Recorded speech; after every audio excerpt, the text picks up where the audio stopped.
Good morning, gang. Happy Labor Day Monday morning, the day that we all get a day off to honor and recognize the social and economic achievements of American workers, right? How many more of these are we actually going to have? Probably not many, because the globalists, the communists, the fascists, the Democrats, all of which are one and the same, want to destroy the middle class. Y'all know that, okay? I'm not telling you anything you need that you don't know already. The funny thing is, a lot of people don't want to see it. They don't believe it. They're like, oh, it's not true. I want to give you this.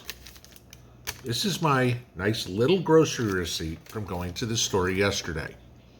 Mrs. P and I bought two 12-packs of non-alcoholic beer, a box of oatmeal cookies, a bottle of olive oil, a package of 7 C's Italian dressing. Yeah, you guys talked about Saturday night making Italian beef sandwiches in giardiniera, and so that's what I decided was going to be my birthday dinner. A bunch of bananas that were older, made good banana bread for $1.99. Okay.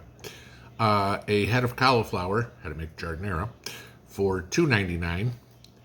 A loaf of French bread for $3.58 for a freaking loaf of bread. Okay. And a pound cake for dessert for $3.98. That's all we bought. $78. All that came home in 2 little plastic bags. $78 worth of groceries. I'm not telling you anything that you guys don't know. Your dollar doesn't go anywhere. Your work isn't worth anything anymore. Okay? This is all I want $15 an hour minimum wage. That's what we get. And we told everybody, okay, that was going to happen. Nobody believed us. But that's how you destroy the middle class. Okay? You make it too expensive for them to live, to the point where they're paupers, and the only savior is the big government, right? You think this hasn't been tried before? Oh, this is being tried today, and I can give you the exact examples. Now, y'all know where Mrs. P's from, okay? She moved here in 2015 from Moscow. Mrs. P reads the Russian news. Mrs. P found an article yesterday, and I want to give you the facts on this, but here's the link. Here's the article. You guys can read it. Hopefully, no, I know it's translated because it's the picture, okay, of the article. But I want you to go through that and look at that. If you take a look at the details, 37.7% of the Russian population makes less than 27,000 rubles a month. The ruble right now is about 100 rubles to the dollar, which means a ruble is worth a penny. So 37.7% of the people in Russia make $270 or less a month, right? Okay. Another 26.7% of the population makes between $270 and $450 a month. 13% make between $450 and $600 a month. Ooh, now we're getting into the wealthy people. $600 a month. Okay. 15% of the population make between $600 and $1,000 a month. Wow. Okay. And then 7.6% make over $1,000 a month. Okay, which could be $1 million a month. Who knows? Anything over 1,000. But 7.6% of the people. And I know there's a bunch of you right now that are going, yeah, but everything's so much cheaper in Russia. Really? So let's take a look at another slide, okay? Let's take a look at this one. Now, before I get into this, I want to explain this because a lot of us don't know the metric system.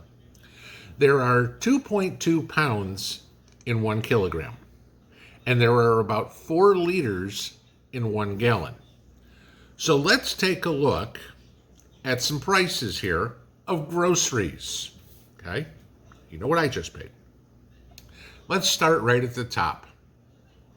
A liter of milk is 92 cents, US cents, 89 rubles. Okay. This is data from August 31st, from Friday. So, a gallon of milk in Russia is approximately $3.68. What did you pay the last time you bought milk? Last time I bought it was $3.89. So basically the same. Let's take a look at eggs. Granted, eggs have come way down this year. A dozen eggs in Russia are $1.20. What are we paying here? $1.60 right now? Somewhere thereabouts? Okay. How about cheese? A kilo of cheese, 2.2 pounds of cheese. Okay. $8.40. So take that down. It's about $4 a pound for cheese. That's more than I'm paying here. Well, about the same because I can get it for $1.99. So about the same. Okay. Let's take a look at chicken breasts a little on further down the list. $3.70 a kilo. Okay. So we're paying about $1.90, somewhere thereabouts. I bought chicken breasts a couple of days ago for $2.19 a pound. Okay. Bananas, 89 cents a kilo. Okay? I just bought bananas, right? I got 3 bunches for $1.99. Well, take 89 cents, about 45 cents. Okay, so for 3 bunches of bananas, roughly, they would be paying, well, I take it back, mine was 5 pounds. So, yeah, they're paying about the same for bananas that I did. So groceries aren't any cheaper in Russia than they are in the United States. Okay? But remember, you guys, people would say things are so much cheaper. Some are, no question. Okay? The average rent in Moscow right now, on the outskirts, not in the city center, okay? Get on the outskirts, where it's cheaper. $300 a month for a 1-bedroom apartment. And everybody go, oh my God, I'd kill for a $300 a month 1-bedroom apartment. Okay? Mind you, this would be an apartment that was built in the 1960s. Okay, concrete block walls, no air conditioning. Give you that. And maybe, if you're lucky, about 1,000 square feet. Okay. If you can't afford that, it'd be $150 to rent an extra room in somebody who has a 2-bedroom apartment.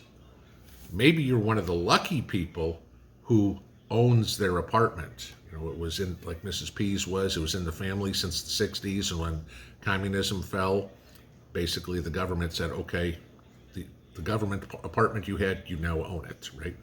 Okay. So maybe you get lucky and you don't have to pay for your apartment.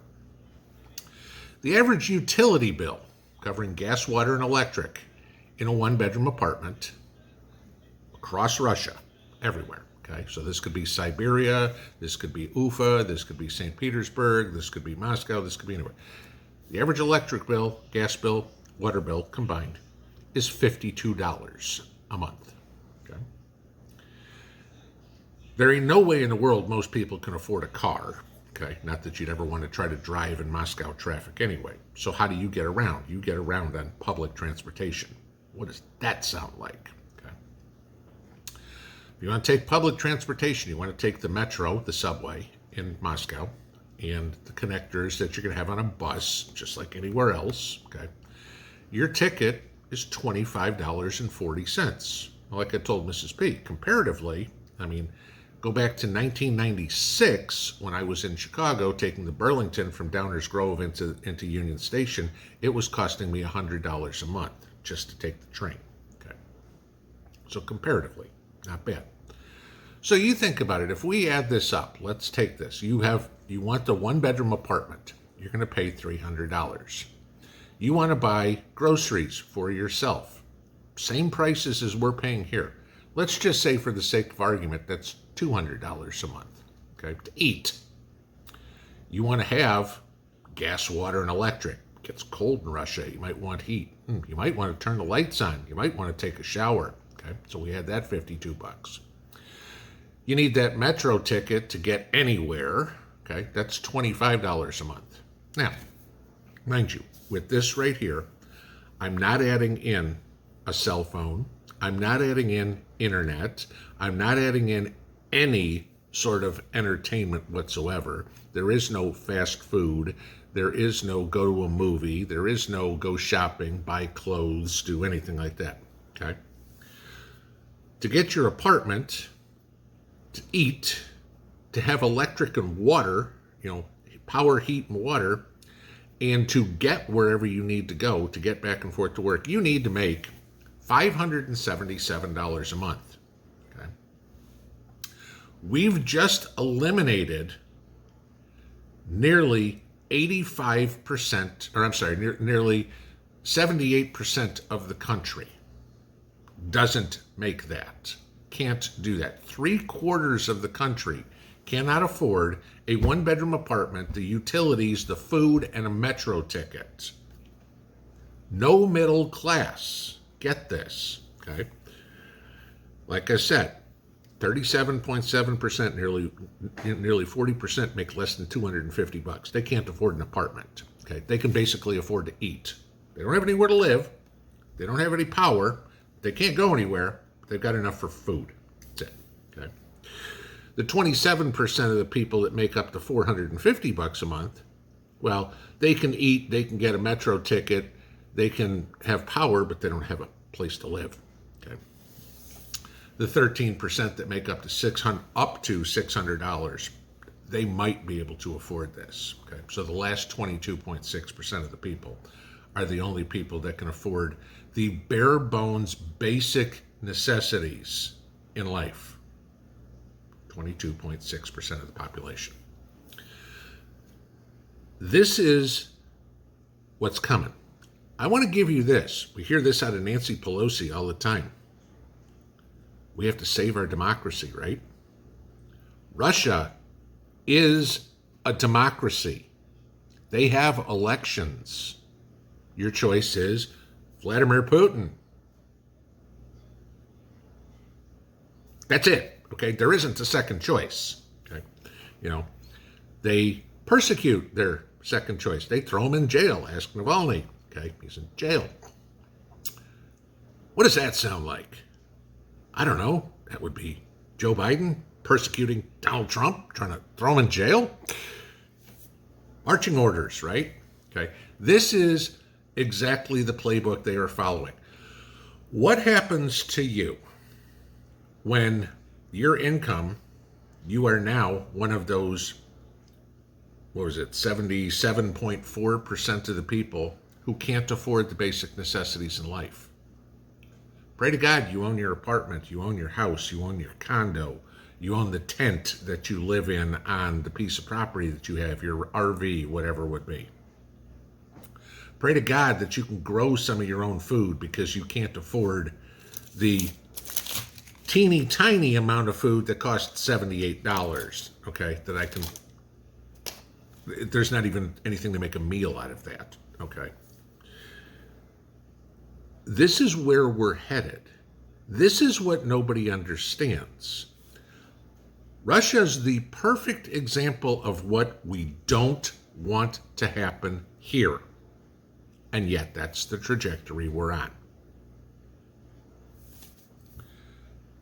Tell me, what are you going to do when you can't afford to have a roof over your head?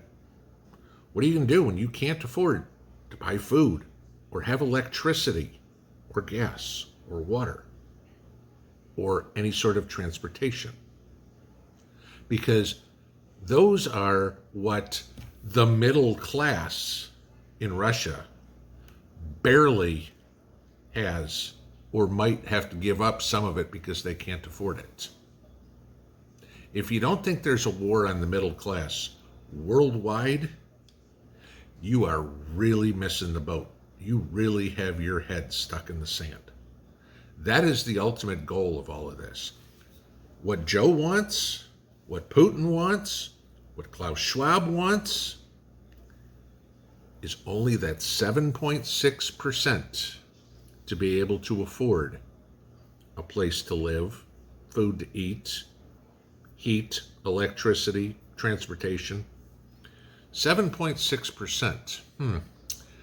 Yeah, that would probably include politicians, Hollywood,